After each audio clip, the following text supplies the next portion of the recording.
Hey, Composing Gloves here, and today we're going to be talking about metric modulation or timbral rhythmic changes, or timbrel. Timbrel, did I just say timbrel? It's timbrel. Timbrel rhythmic changes, even though it's spelled like timber. I don't, do you know what? Don't even know. Go get the word police on that. Anyways, I have this thing here. I'm going to play it for you real quick, and then we'll talk about it.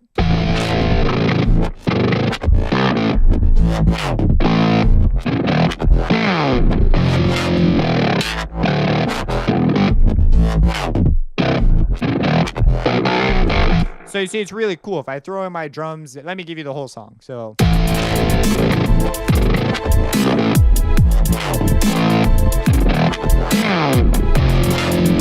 you see, it jives pretty well, and I have this interesting drum line. It's like,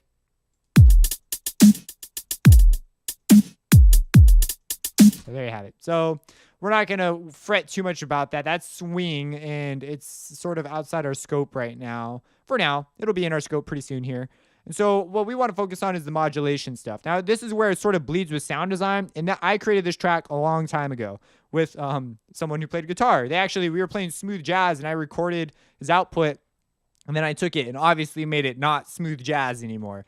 So what we did is I have this. Now, this was before I was really into the mixing side of things. So this is like, I plan on remixing this and making it sound like just way cleaner.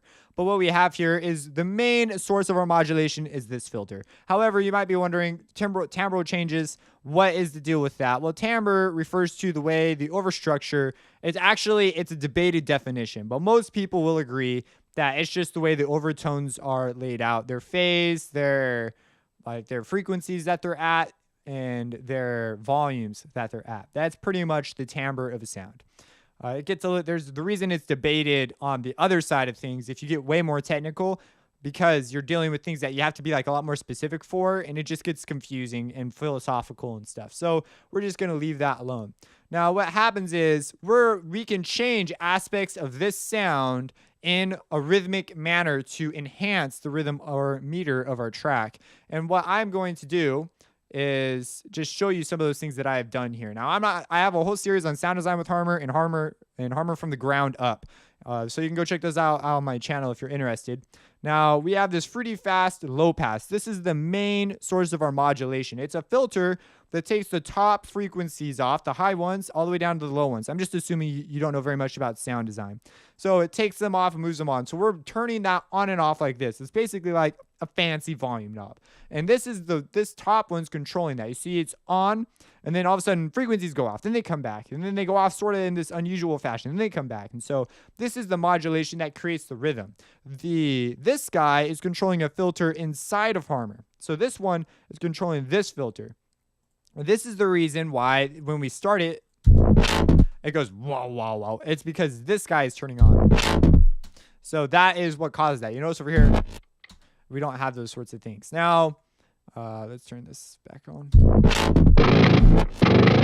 And so now let's look at just the general scope of things before we get further into the modulation. So I have a synthesizer line, and then I have this guitar part, and the guitar part is simply filling in where the synthesizer is not. I picked this track because it's two things. It's not that complicated. So I have this guy, and he is filling it in. I did a whole load of processing and junk to get a really cool sound. And that's all it does. And you see it happens on beats that would be naturally emphasized. Of course, the subdivision in things come from the pieces of audio I select. How do you select your pieces of audio, Mr. Gloves? Well, this is what I do. So let's say I want to, fill in this spot. First, I'll write out my synth line. Then I start wanting to do this. And I'll have this big old long audio file. It'll look something like that, right? I'll have this big audio file. So I'll put it up there. I'm going to mute this one. And I'll just start listening. So I'll do this. And I'm like, oh, that sounded pretty cool. But let's say I didn't want that. So I'm going to go to my slide tool. You can get to it by clicking the arrows up there. I'm just going to move it over and audition something new. And I'm like, oh, that didn't work. And I'm going to look for a spot where this rhythmically will make sense with everything around it. And then you get a really cool thing. Very useful for a huge number of genres in stylistic production. So I really enjoy that sort of a workflow. Now, once we have our things selected and we've got our synth sort of where it's at, you also need to ask yourself, where do I want to put my notes? What are the timbre? What's going to be the bass timbre of my sound? And then how am I going to change it? Which I call it flux, which is like the rate of change in a system. But I believe that has to do more with liquid. But I was reading somewhere that it had to do with how a sound changes after it begins.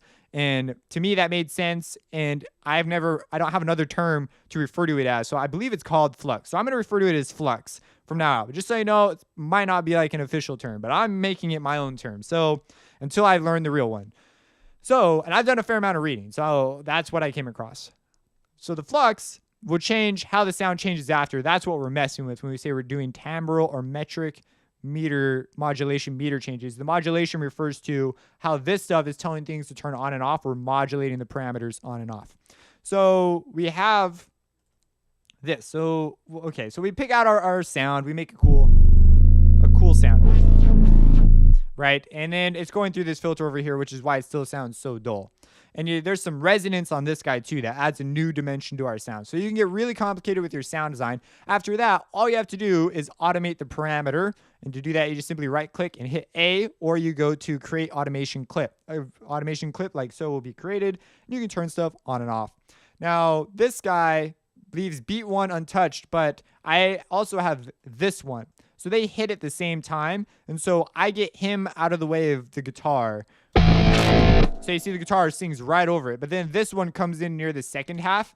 And we have this sort of, now these are very small movements. Keep in mind, these are 16th note movements. So these are much more sort of complicated patterns that I experiment with a lot because you never know how your sound's going to react. Like for example, if we did something like this. So maybe it was like, wow, like that. Maybe that's what I want. Maybe it's not what I want. And so away you go. You start messing with the timbre and modulating different things. Sometimes what I'll do is I'll get one EQ, make a crazy sound, and then I'll automate like 5 of the things in the EQ. Like I'll put bands in weird spots. Let's do that. So let's say I want to do something like that. Let's go to a new pattern. And we'll come over here. This is like, you'll see that people do this in production all the time. So we'll go to our thing. And we will put our line down right there, right? Like let's say that's what we want. And what we're going to do is we're going to turn off the filter right there because I don't want to mess with that right now. Next, we're going to go to our EQ too. And all you do is you just put stuff in weird spots. You would be more specific according to your track, but who knows? Maybe this is what you want. Then you just automate a couple of the parameters and you just right click and hit A essentially. Now you can move them around and we want to stay rhythmic. So you generally want to stay on the grid. So we go something like that and maybe we'll do that. Yeah, that's pretty cool. And then we'll do something like this. Wire sounds going over there. We'll just move this one up and down. And now I'm just like moving stuff. But you see, we're moving this in a way. This is what we refer to as the metric modulation. Is we're trying to move it in a way that will jive with our song. Now I'm going to turn this off and turn this back on. And that's all we're doing over here. So I'm using just one filter instead of all those bands. But people will get, and I get much more complicated all the time. Then you can record that and get even crazier sounding stuff that you can then use. But the idea in this actually remains pretty consistent. We want to just stay in a meter. And when you're working with automation clips, I keep my snap setting on whatever I need. So on this one, I did half steps. I'm going to go wow, wow, wow. So if you listen to it. So wow, wow, wow. That's a pretty fast one. But then there's one that does an 8th note repetition somewhere in here. Which one is it? Let's see. Let me go to so.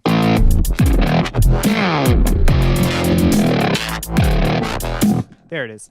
So it looks a little funny because remember I'm controlling a filter movement, but this is on and then it goes wah wah. And so that's all that this guy's doing. They can look weird though because you can change the curves of shapes and stuff. And that can have a huge impact on the way a filter interacts with your sound, changing the timbre of the sound. So when you're picking out stuff like this can be super important. Let's open up another project and just look at another example. Now, see, I have a YouTube version. That's because I make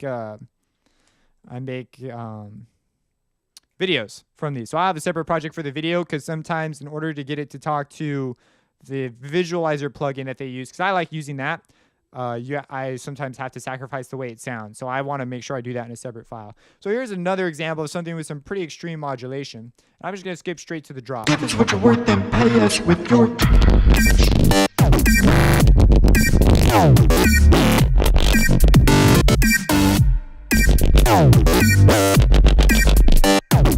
Now, it's been a little while since I've been in this file, but what it is we have this really, obviously we have this really sort of crank and low bass tone thing. That's actually an instance of citrus. Hey, go look at that. So what we have here is it's going into 5. But I'm willing to bet because, and you see, I have a whole load of crap going on it. Don't let it scare you, but that's basically all these things are just controlling various settings. And most of them are used to make timbrel changes. So I can get a huge number of sounds out of one sound. Then the next step is the modulation, which I believe with Citrus, you can link things to these knobs. So you see it's very responsive to those knobs. So I am taking that and moving that. Now you'll notice that I have my friend, the Fruity Fast Low Pass down here, and it is the one responsible for the rhythm. So you see here, I keep to the meter. So I have do do do do do do. So that's a syncopated move, but boom boom boom. That one's not syncopated at all. It lands right on the beat. Wah wah wah wah. So we have just, what is this? 16th notes here. And then here we've got 32nd notes. It's actually half the 16th. So it's like do do do do do do. So kind of cool, kind of a cool deal. And that's all I'm doing is I'm just trying to keep it in time. And the real hard part is really mostly sound design. Most people are struggling with the sound design. But when you're writing out something like this too, a lot of times, if I don't believe I have that project in this folder. Work all day. Is that in here? Let me see if it's in my projects folder. No, it's not. It's on my laptop. I did it on my laptop. That file will have more of a typical drop, or like my track Get Up, that sort of a thing. Those tracks have big chord stabs right on the beat, and then it goes through a progression emphasizing a sort of cadential movement, which is from MIDI music theory if you want to know what cadences are and stuff.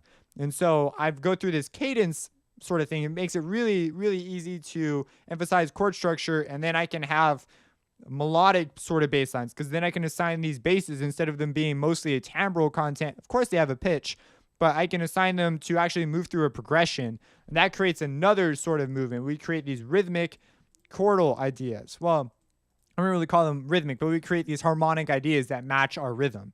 And as we go through, we can use that to create forward momentum in our track. And I'm modulating, of course, but I don't want to sacrifice the pitch. So I've got to be careful about what I modulate. But anyways, I hope this was a little more clarification. This whole load of stuff up here is just the result of experimentation and messing with it. And you should know that this is all timbre. All of it's literally just to get an interesting timbre and get a lot of sounds out of one patch. Why this is all my rhythm. So this is the rhythm. And again, you can have where they line up. You just want to make sure that enhances your meter. You don't want to do anything that's going to get in the way of your meter. And so.